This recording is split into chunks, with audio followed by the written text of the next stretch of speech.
The sun had climbed just above the glass towers when the trembling voice of a man who seemed unshakable echoed through the 27th floor conference room.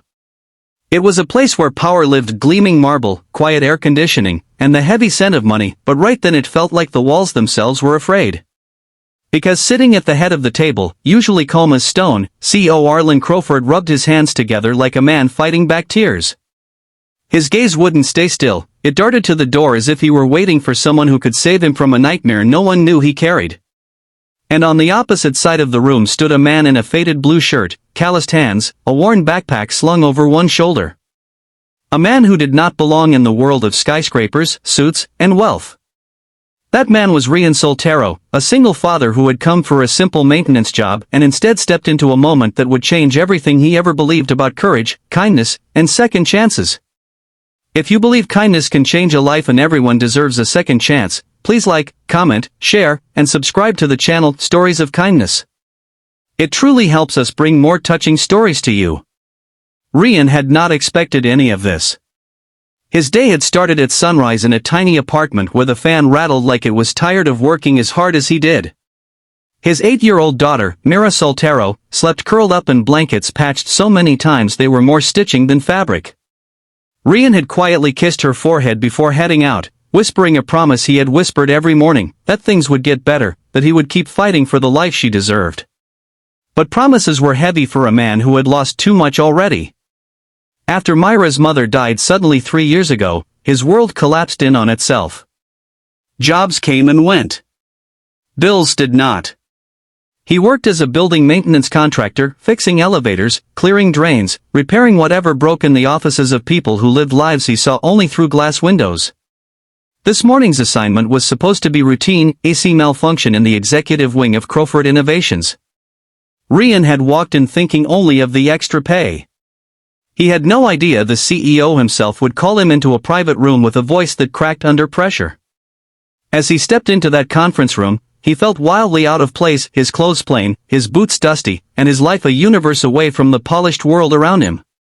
But what startled him wasn't the luxury. It was the fear in Arlen's eyes. CEOs didn't get scared, not in Rian's understanding of the world. Yet Arlen looked like a man running out of air. Arlen finally spoke, his voice barely steady. He apologized for pulling Rian away from the repair. But then he said he needed anyone who wasn't part of the corporate storm outside. Someone who wouldn't judge him. Someone who might simply listen.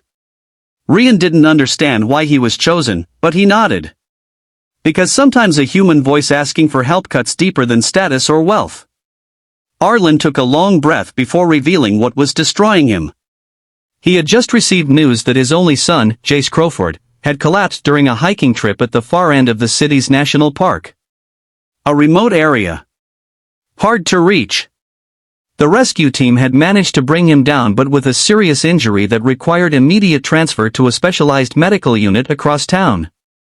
The problem was that a corporate scandal had broken out at the same time, a scandal threatening thousands of jobs and crushing the company's future. If Arlen left the building now, the board would remove him instantly. But if he stayed, he might not reach his son in time for the emergency surgery. His hand shook as he whispered the words that tore something inside Rian, "Please, just make it fast. I need someone to drive me. Someone who won't let the media know where I'm going. Someone who can get me to him before it's too late." Rian didn't know what made Arlen choose him. Maybe it was the look in Rian's eyes, the look of a man who knew what it felt like to fear losing the only person that mattered.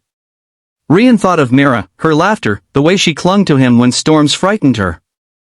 In that moment, the CEO and the single father were no longer two men from different worlds, they were simply two parents afraid of the same thing. Without hesitation, Rian said he would take him.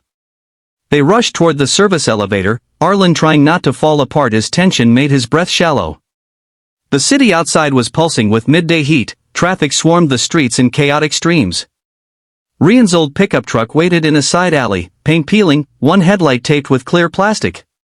Arlen stared at it like he had never seen a vehicle so imperfect, but Rian just tightened his grip on the steering wheel. He had driven that truck through storms, hospital runs, and nights when the world felt impossible. And today, it would carry a father's hope. As they sped through the crowded streets, Rian talked to keep Arlen calm. He asked about Jace, what he loved, what he dreamed of. Arlen's voice softened as he described Jace's passion for photography, how he would climb trees just to photograph a sparrow's nest or stay awake for meteor showers. But as he spoke, guilt bled into every word.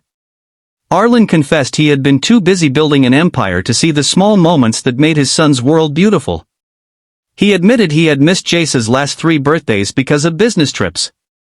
He had never attended a school exhibition, never spent a full weekend just being a father. And now fate was forcing him to question whether he would ever get another chance. Rian listened in silence, his heart squeezing. He thought of Myra's soft drawings taped to their kitchen wall. He thought of the lunchboxes he packed, the school meetings he never missed, the bedtime stories he read even when exhaustion weighed on him like stone. He knew what Arlen didn't: money could build skyscrapers, but it couldn't rebuild time. Traffic thickened near the central bridge, forcing them to slow down. Arlen grew restless. He tapped his knee, his voice trembling as he begged for speed. Cars honked like angry crows. The bridge shimmered under the noon sun. And then Rian saw a narrow construction lane, blocked by cones but technically passable. He glanced at Arlen, seeking silent permission. Arlen nodded with desperate eyes. Rian took the turn.